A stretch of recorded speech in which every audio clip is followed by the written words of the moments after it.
ordinary day in San Juan, Puerto Rico, 1996.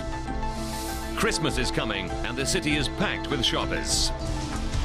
Then, a massive blast rips through the streets, overturning vehicles and causing widespread devastation. The reason is a mystery, but the effects are terrifyingly obvious. 33 people are dead and more than 80 are injured. Now, using advanced computer simulations, we reveal exactly what went wrong and why no one managed to prevent this catastrophic explosion. Behind every disaster lies a chain of critical events that decides who lives and who dies. Unravel the clues and count down those final seconds from disaster.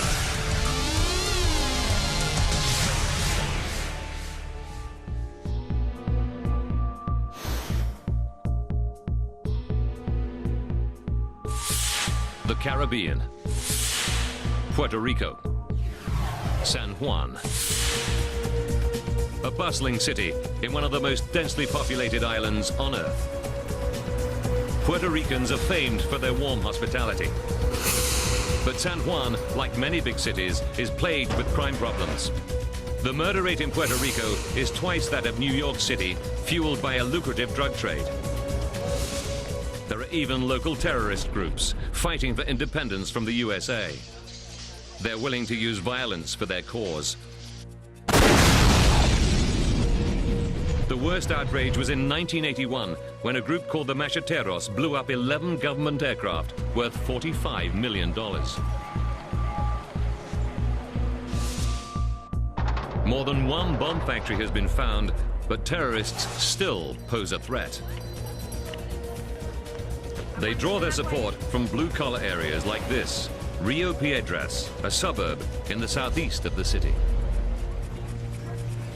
Thursday, November 14th. Sara Ruiz, an employee in a department store on the main street, Jose Diego, smells something bad. She decides to take action and sprays perfume in the air to mask the odor. Next door is the Humberto Vidal shoe store, managed by Arturo O'Neill. He's 35 and well-liked by all his staff, including messenger Jose Antonio Umpier. I've known Arturo since he was young, since he was 12 years old. A very well-mannered guy, a good friend. Arturo goes to the shoe store basement, where he too smells an unpleasant odor. He thinks it might be gas, which seems crazy. For the 8 years the company has been in the building, it's never had a gas supply. The shoe store stands on a T-junction. Over the road is a convent, a school, and a Catholic church. On the west side is a street of small stores and restaurants. The Humberto Vidal building itself is unremarkable.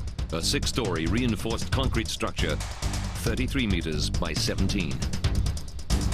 It's not just a store, but also the head office for the entire Humberto Vidal operation, a shoe importer and retailer with 32 branches throughout Puerto Rico.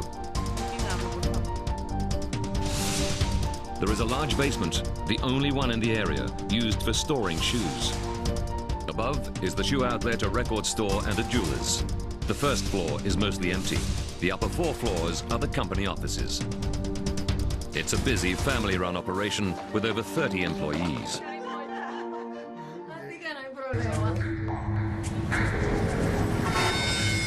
8:22 a.m. Worried about the smell, Arturo decides to take no chances. He rings the local gas company, San Juan Gas, which is part of the Enron Corporation. An hour and 20 minutes later, a gas technician is in the building. He switches on a state-of-the-art gas sniffer. The gasman, Ramon O'Farrell, knows a gas leak can be very dangerous, and he checks carefully around the basement.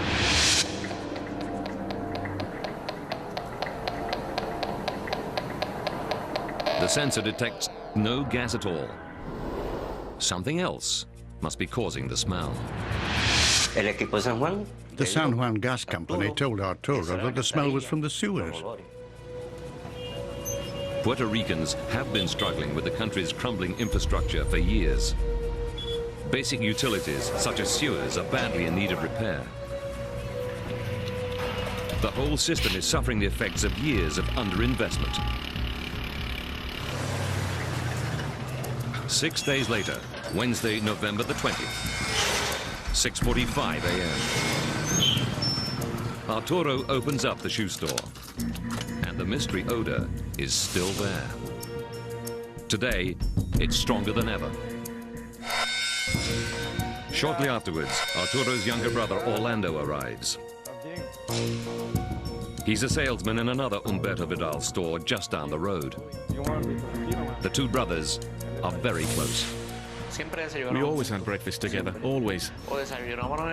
We either ate on the way in or took it with us to the store. But today, Arturo doesn't feel hungry. He's worried about the smell, which seems worse in the early mornings. He asks his brother to check the basement, unusual. I went down the stairs. I couldn't go any further because my eyes messed it up. And I came back up. 7:15 a.m. Milagros Saavedra arrives for work. Although she's got a good job as the Humberto Vidal Human Resources Manager, her real passion is in the kitchen. My dream was to be a master in pastry making, so every weekend I always took classes. Arturo asks Milagros if she'll check the basement. But Milagros smells something too and refuses. I didn't dare. I felt ill. I was scared.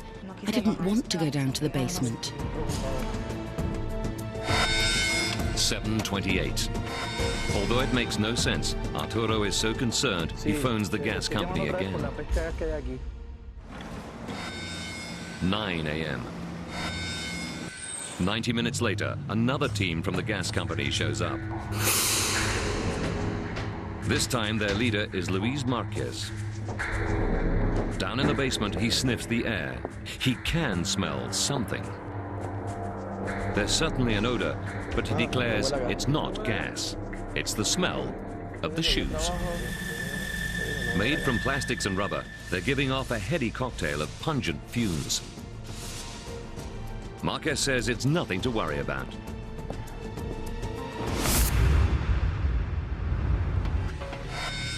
"9:30.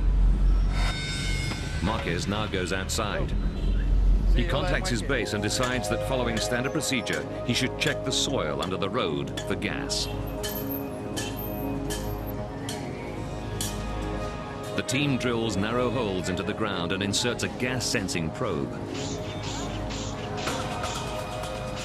They make 18 holes and detect no gas. 11:45. Satisfied they've done all they can, the brigade's next priority is lunch, back at their base. Gas detectors are routinely checked, and during lunch, Marquez has his tested. It's functioning perfectly. Back at the shoe store, Arturo is still worried. Everyone who comes seems to have a different theory about what's causing the smell. No one can reassure him over the mystery odor.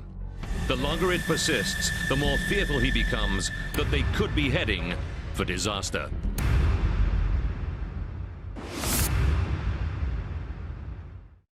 Thursday, November 21st. Something unusual seems to be happening in a shoe store in a suburb of San Juan, Puerto Rico. 6:45 in the morning. Two contractors arrive at the Humberto Vidal building to do maintenance on the air conditioners. Like many father and son outfits, they don't always see eye to eye. Father was difficult. That is, we had lots of problems between father and son. That is, we fought, but within 10 minutes, we'd already forgotten about it and carried on as normal. At the front door, they're met by shoe store manager Arturo O'Neill. As soon as he unlocks the door, Arturo smells the pungent odor again. But neither of the air conditioning men think there's anything unusual. I didn't smell it, and I don't believe my dad smelled it. Arturo is getting more worried than ever. Is the smell just the odor given off by the shoes? Perhaps he's been working here too long, and his senses are playing tricks on him. He knows he must soon decide if he should open up the store to the public. 7:30 a.m. Another gas company team arrives. They're aware that the shoe store manager says the smell is strongest in the early morning, and they begin to recheck the test holes made yesterday to be absolutely sure. 7:50. Jorge Ibanez Jr. finishes his share of the work. He agrees to meet his father for lunch as usual, but first he has another job to go to. 8 a.m. Directly opposite the store, in the Milagrosa Convent schoolyard, dozens of pupils are about to have an outdoor lesson.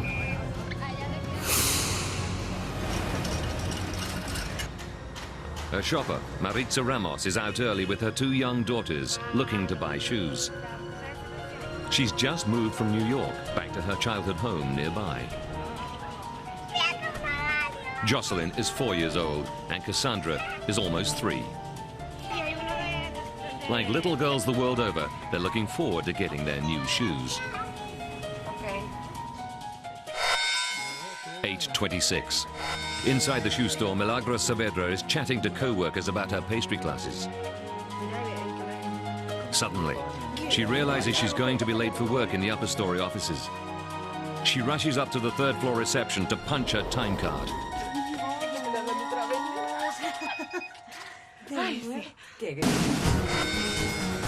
At 8:29, manager Arturo O'Neill decides he will open the shoe store to the public, despite his concern about the smell.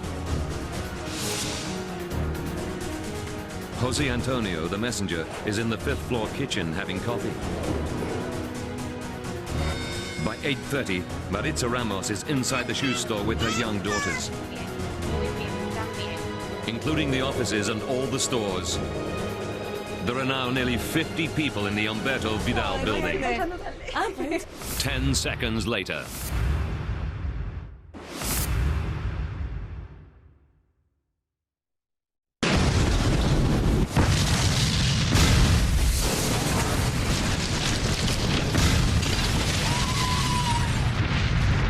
The huge blast tosses cars and trucks across the street, crushing passers-by.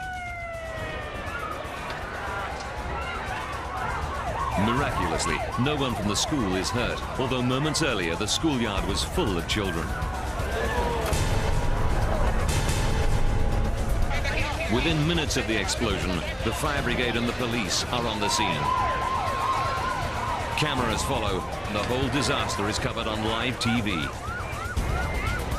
For over 100 meters around, there's total destruction. A bustling street has become a horrifying disaster zone. Bodies are strewn everywhere. As the dust settles, it becomes clear that the Humberto Vidal building has sustained extraordinary damage. The ground floor, the mezzanine, and 2nd floor are devastated, leaving just the steel and concrete frame. Most of the 3rd floor is intact, although the reception area collapses. The 4th and 5th floors are littered with glass and rubble. Whether people live or die depends largely on where they are when the building explodes. Worst off are those on the ground floor. 2 stories of concrete collapse on top of them. Milagros and the receptionist have fallen 4 floors and lie on a heap of rubble. On the 4th and 5th floors, office staff, including the messenger, Jose Antonio, are alive, but stranded. I thought we were all going to die. All the stairwells have collapsed, so there's no way down. Chief Superintendent Pedro Toledo heads the police effort. People initially were inside the building searching hand, trying to dig the survivors out. Milagros wakes up. Her friend, the receptionist, lies dead nearby. When I woke up, I was in amongst bits of rubble. I tried to lift myself up, but I couldn't. I was too badly injured. Eventually, a policeman scrabbles to reach her.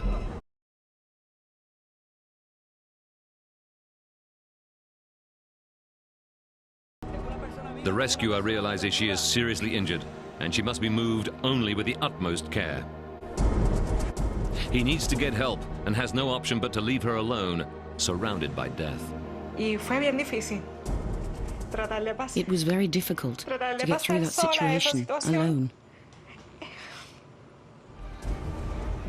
Eventually, despite her injuries, she's brought to safety. Messenger Jose Antonio is still stuck on the 4th floor. And I'm thinking the worst, that it's all going to collapse. Firefighters and police begin a frantic effort to get a ladder to him. Amazingly, the 2 young daughters of Maritza Ramos are found virtually unscathed in the ground floor shoe store. Rescuers rush them to the medical center. The authorities have no idea who the girls are, so they put them on television, hoping to trigger a response. Hi. Hi. Maritza's sister, Janet, learns of the girls' plight and rushes to the hospital. It was the first time that they were anywhere alone without their mother.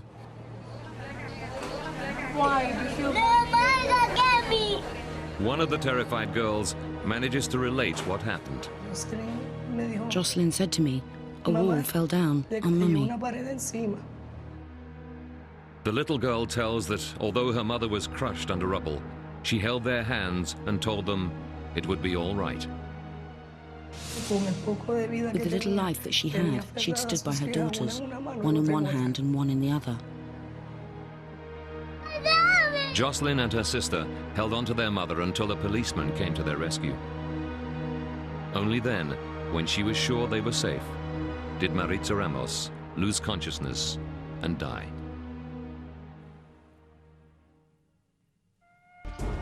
"9:30 a.m. Rescuers have yet to reach the upper floors where Jose Antonio and several others are trapped. Finally, they get a ladder to him and his terrified co-workers. When they got me down, I had to pass over the top of all those people who were dead. I've never seen anything like it. Never in my life. The church across the road is a triage point for the injured.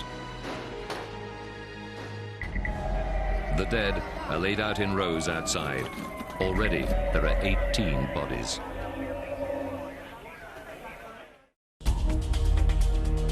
Rescuers spend days clambering through the shattered building. But it becomes increasingly clear the chances of finding survivors are slim. Store manager Arturo O'Neill has yet to be found. His younger brother Orlando is distraught. It isn't easy to wait, to know he's there. How is he? If he died, was it instantly? If not, was he still alive?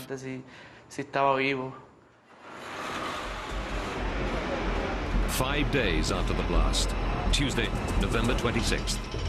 The desperate rescue operation continues, but the death toll now stands at 29. Then comes another crushing blow. Engineers realize the entire building could collapse at any moment. Dozens of rescuers' lives are in danger. The engineers ask the chief of police to halt the rescue operation immediately. They want to make the building safe with a steel framework, a process that could take weeks. Yet even now, rescuers can't rule out the possibility that someone could still be alive. A fireman told me he heard somebody calling out. Pedro Toledo faces the toughest choice of his career. It is a very difficult decision because you had family, people that were missing their loved ones, asking for them. Hundreds of anxious relatives await his decision, frantically worried that their loved ones are going to be abandoned, buried alive in the rubble. 5 days after a massive blast rocks the city of San Juan, there are still people unaccounted for, and they could be alive under layers of rubble. Relatives are horrified to learn that the rescue mission could soon be called off.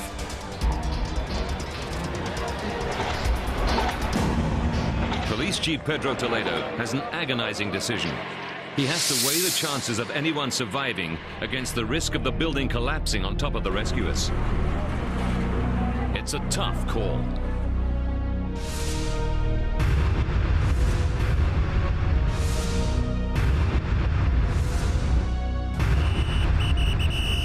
Toledo feels he has no choice.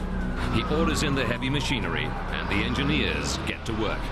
It was very difficult to tell them that we had to stop because it was unlikely that it would be alive.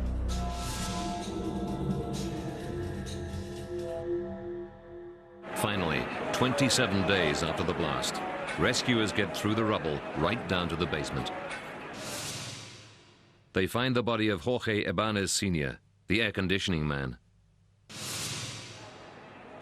2 days later, Arturo O'Neill's body is the last to be removed. The autopsy report shows he died of suffocation. It seems he survived the blast and died awaiting rescue.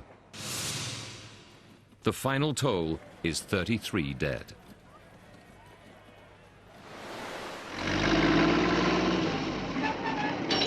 So how could such a catastrophe happen?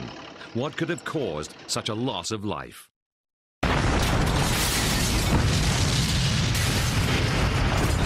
It could have been a criminal hand, it could have been an accident. Investigators arrived from several federal agencies. In charge of the team from the National Transportation Safety Board, the NTSB, is Charles Batten. Batten has investigated more than 300 accidents in his 23 years with the agency. Yet even he is shocked by what he sees in Rio Piedras. You're never prepared for walking into a disaster such as we saw with the building in shambles, blown across the streets, vehicles overturned. I don't think you ever get used to that. To add to the horror, local people are terrified a second explosion could happen at any moment. It's down to Batten to find the answers quickly. Now, by rewinding the disaster and going deep into the investigation, we can reveal what really happened to the Humberto Vidal building, how a perfectly ordinary shoe store exploded with devastating force. Advanced computer simulation will take us where no camera can go, into the heart of the disaster zone. At this stage, Charles Batten can rule out nothing. There was a possibility of a bomb being set in there. There was a possibility of arson. The most frightening scenario is that the blast was the work of terrorists. Could a group such as the Macheteros have planted a bomb or accidentally detonated a device? After all, they are capable of causing major destruction. Forensic investigators from the FBI and ATF scour the rubble. They know explosives leave a residue, a telltale chemical fingerprint. They take samples from the site. They send all the evidence to their lab for detailed analysis.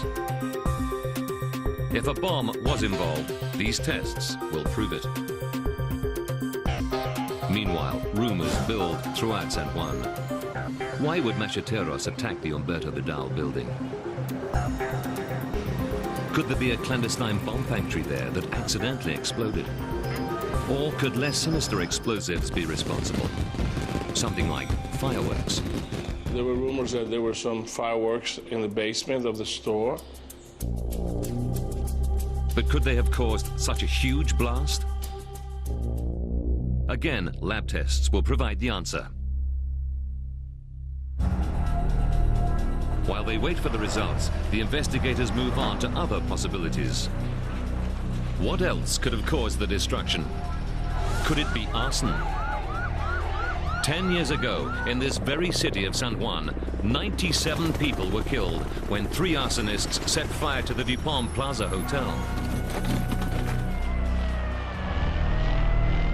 If arsonists capable of this sort of damage are once again on the rampage, the consequences are terrifying. Arson, you would start looking at burn patterns in the building. If there were any flammable vapors still present, things of this nature. Investigators take yet more samples. Now they're looking for flammable liquids, like gasoline or lighter fluid, anything that an arsonist could use to start a fire. Then, when the lab results come in, there's a major turning point in the investigation. Not a single trace of high or low impact explosives or detonation materials is found. Nothing indicating arson is discovered either. The investigators rule out a terrorist bomb, illegal fireworks, and arson as possible causes of the disaster. There was no explosives involved, so it left us with other possibilities which we started pursuing. Satisfied that this is not a crime scene, the FBI and the ATF hand the investigation over to Batten. He's under tremendous pressure for answers, and he needs them now. In a few days, the safety authorities will demolish the building. His team photograph the rubble from every angle. They study their prints in detail. There must be some clue here. One of the things we tried to do is look at the damage to the building. What cracks were there, what type of damage the explosion had caused to the foundation walls, to the steel frames and so forth within the building. He also has his team interview every witness they can find. They eventually gather 110 statements. Most are in Spanish, and there are problems getting reliable translators. It's a mass of conflicting evidence, but lots of people do mention a bad smell. Batten is running out of options. He's left with one disturbing possibility that common sense would seem to rule out. Despite the fact that he's confirmed the building has no gas supply, and technicians have several times checked for gas leaks, Batten wonders, could Arturo O'Neill have been right all along? What if it was gas? If that's true, then who knows how many other lives are still at stake? How many other buildings throughout the city could be on the verge of exploding? Investigators are starting to narrow their focus into the baffling explosion of a shoe store in Puerto Rico. They've discounted terrorist action and arson. Now they're left with only one disturbing option. Somehow, a massive buildup of some kind of flammable gas must have ignited, destroying the building. There are two possibilities. Propane as supplied by the San Juan Gas Company, or natural gases like methane from the sewers.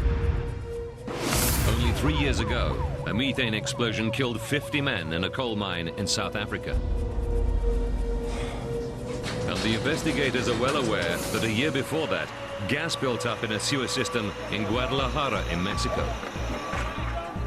The gas exploded with devastating results, killing at least 200 people.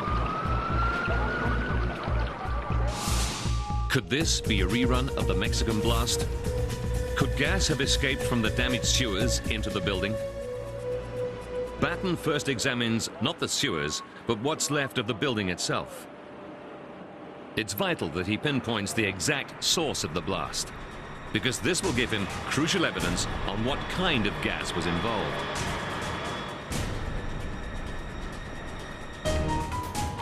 propane is heavier than air, so will sink and gather in invisible pools near the floor. Methane, the main sewer gas, is lighter than air, so will tend to rise. And if it can't escape, will collect at the top of any space available. The gas company suggests that methane could have built up above a false ceiling in the disused part of the first floor. It seems plausible, so the team take a closer look. Then, just below, they find a large steel beam.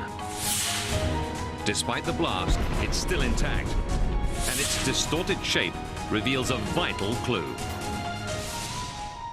There was a very large beam there that had been shoved upward. The beam is bent up a full 15 centimeters from horizontal. It's so curved, the team give it a nickname, the rainbow beam. Immediately they realize only one thing could have caused it: an explosion from below. Could heavier-than-air propane from the gas company be responsible for the carnage?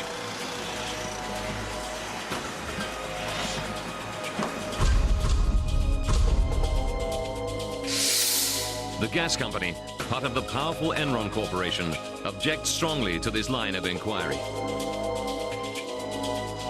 They go on the offensive, insisting they be allowed to take their own samples and photos. Charles Batten refuses. Against this disturbing backdrop, Batten carries on his own investigation. He orders his team to make a series of their own test holes to see if any gas is present. The results are shocking. They find very high concentrations of propane in the soil all around the building. It's a major setback to the gas company's credibility. Now, the challenge intensifies. The gas company points out that neither the building nor its neighbors were connected to the gas supply. So if the culprit was propane, where did it come from? The team look at maps for all the utility pipes under the surrounding streets. It should be fairly simple. But instead, it was just a maze of pipes. There are gas pipes, 2 water mains, a sewer main, telephone conduits, and electric conduits. More than 20 pipes in all. Then there's another hitch. As soon as they start to dig, it turns out the blueprints are incomplete. We found pipes which nobody would claim that was not being used, so it was a pretty big mess. The team finds leaks in several places. They use inert nitrogen gas to measure the rate of leakage. Charles Batten knows the available space in the basement is 991 cubic meters. So he needs to find a gas flow big enough to fill the room. Nothing they find is big enough. All the leaks combined would fill less than 1/10 of the basement. We were being somewhat frustrated in the sense that we couldn't find a source that would be likely to have provided the amount of fuel necessary to cause this explosion. Batten won't give in. Could there be a leak in a gas pipe that doesn't appear on the map? The gas company says no. He insists they look again. And eventually, they do find something. They did bring out, after considerable searching, a hand-drawn plan of this map that somebody had made when it was installed, but it was never entered onto their mapping system. Fitted 11 years earlier, an unmarked pipe ends about 24 meters uphill at a fast food restaurant called the Chicken Kingdom. Could this be it? At last, their luck turns. Using safe inert gases, they show the suspect pipe still has a leak. Crucially, it's huge. in excess of 100 cubic feet per hour of propane gas. The investigators discover the pipe was installed in a tight curving bend, putting it under abnormal strain. Then there's another surprise. Below the pipe, they find a new water main. Batten has a hunch. After the water main was laid down and the earth replaced, that backfill must have settled. Now there would be little to support the plastic pipe above. Already stressed from being bent into a curve, it could take no more. As time passed, as traffic loads increased, as rainwater helped to settle the soil, the gas line lost its foundation for support. Eventually, the plastic pipe fractured. But Batten still has to discover how gas from the fractured pipe could reach the shoe store. He knows that propane can flow underground, like water. So the team pumped test gases through the leak to see where they end up. As expected, they do travel. Following the path of least resistance, they seep through looser soil around any underground pipes in their path. They migrate downhill around the water main.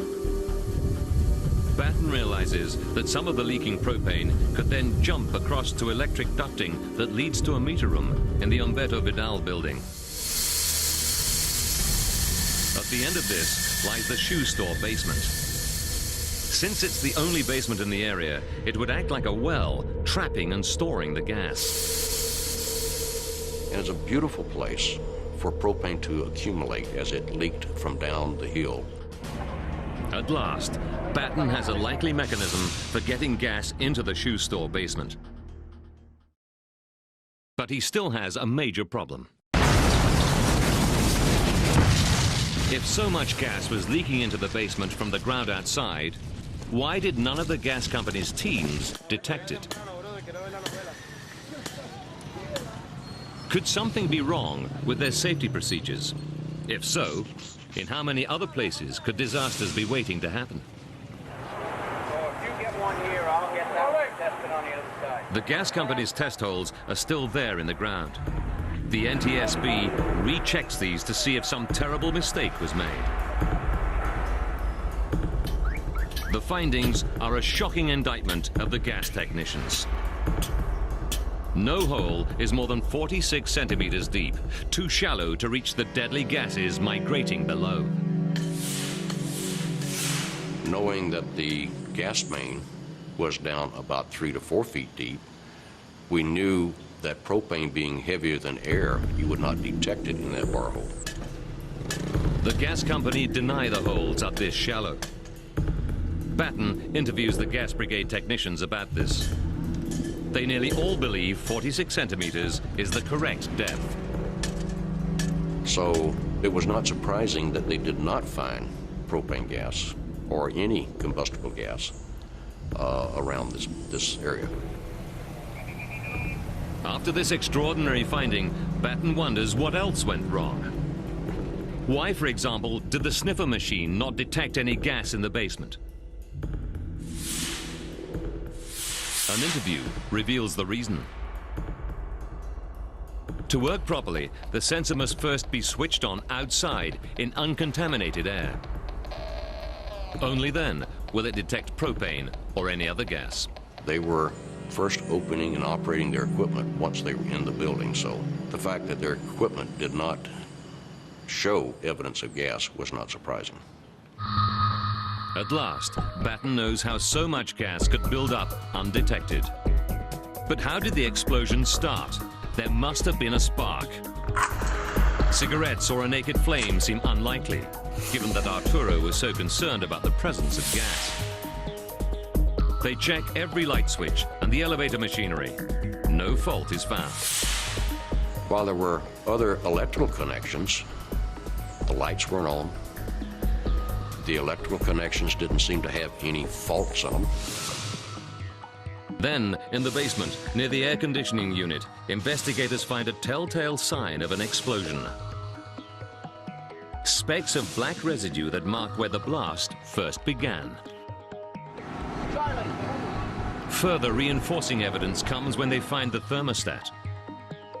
The control wires have melted. And that would indicate to us that was near the source of ignition. As far as they can tell, this is very near the spot where the body of air conditioning man Jorge Ibanez Sr. was found. Batten believes this is the final piece of the puzzle, solving the mystery of why 33 people died.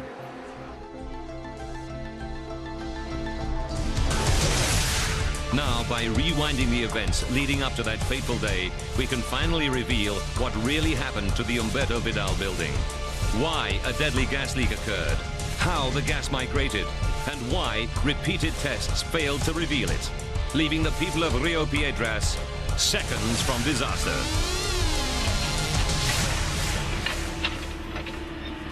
"11 years before the explosion, the gas company installs a gas supply to a restaurant 24 meters from the shoe store. It's bent into a curve, putting the pipe under permanent stress. 6 years later, the water company installs a new main. They discover the unmarked gas pipe and fill in badly beneath it, robbing it of vital support from below. For 5 years, traffic passes overhead. Water further settles the disturbed ground. Gradually, the infill subsides. A couple of weeks before the disaster, the pipe finally fractures. It starts leaking propane at over 2.8 cubic meters an hour. Heavier than air, the hidden killer migrates downhill, seeping through soil around other pipes and conduits. Slowly, invisibly, it ends up in the basement of the Humberto Vidal building. A week before the disaster, store manager Arturo O'Neill rings the San Juan gas company to complain of the smell.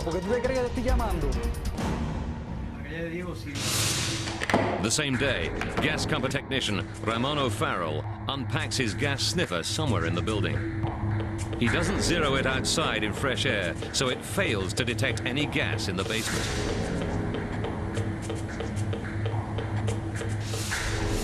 The next day, a gas brigade sink numerous test holes in the road outside. 5 days later, only 1 day before the disaster, another brigade does the same.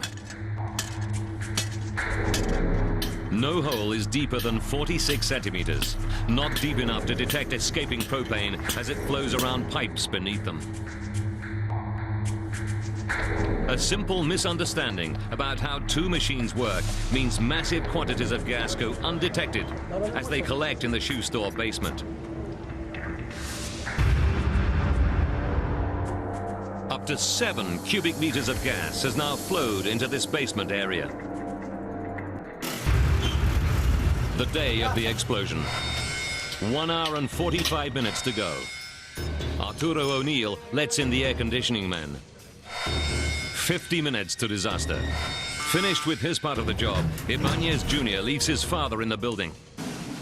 At some unknown time, Ibanez Sr. descends to the basement to work on the air conditioning unit. 2 minutes from disaster. Milagros Saavedra rushes from the shoe store to the 3rd floor. Seconds from disaster. Ibanez Sr. flicks a switch on the air conditioning unit. Near the floor, a spark from the thermostat ignites the propane that has been gathering over recent weeks. It explodes with tremendous force.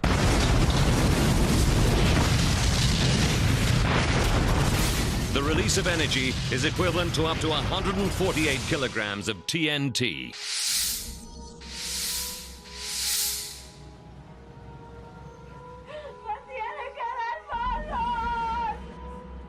"33 people lose their lives in one of the biggest disasters Puerto Rico has ever experienced.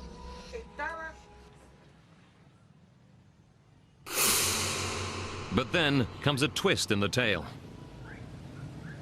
The gas company, heavily implicated in the NTSB's preliminary report, fights back with its lawyers. They insist the whole investigation is flawed and the blast could have been caused by sewer gas after all. If Charles Batten can't find solid proof of a propane explosion, the gas company will be off the hook. Justice and the safety of millions of Puerto Ricans are now at stake. Investigator Charles Batten is certain he's uncovered the cause of the massive explosion in San Juan. But there are still question marks over the investigation. Could the gas that exploded have been methane from the sewers? Batten has, after all, shown the possibility of a leak and how it could have traveled into the building. He's convinced that methane is very unlikely to have caused the explosion. But he hasn't yet disproved the gas company's hypothesis. Finally, 6 months later, after the building has been demolished, the clinching evidence is discovered lying in the site. This photo shows the underside of a beam that used to be part of the basement ceiling. It bears strange marks. These, crucially, are shoe prints, final proof that the blast originated at near floor level in the basement. And lo and behold, on the underside of a surviving beam were the footprints of shoes which had been blown upward. It's the evidence Charles Batten has been looking for. Methane could not have been the cause. Being lighter than air, it would have collected at the top of the room and blown the shoes downwards. At last, after 6 months of painstaking work, Batten has confirmation his theory is correct.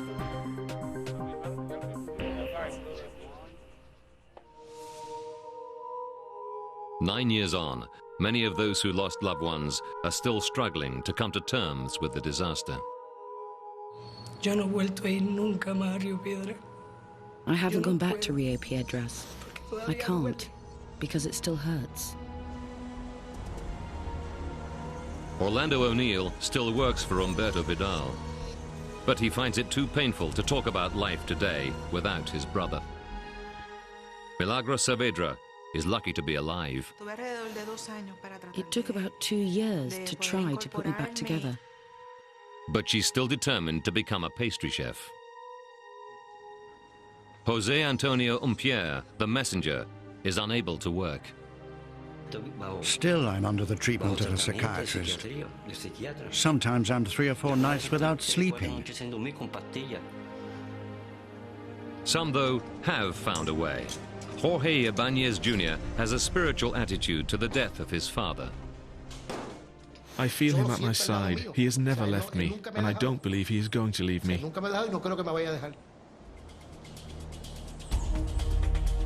The NTSB's damning report concludes that the San Juan Gas Company did not train its employees well enough and recommends they be retrained and tested regularly. The gas company denies the allegation, but is sued by many of the victims' families. Eventually, their claims are settled out of court, without any admission of liability.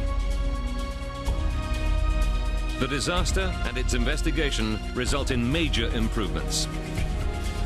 90% of the city's underground gas lines are removed, and a new computerized mapping system is introduced.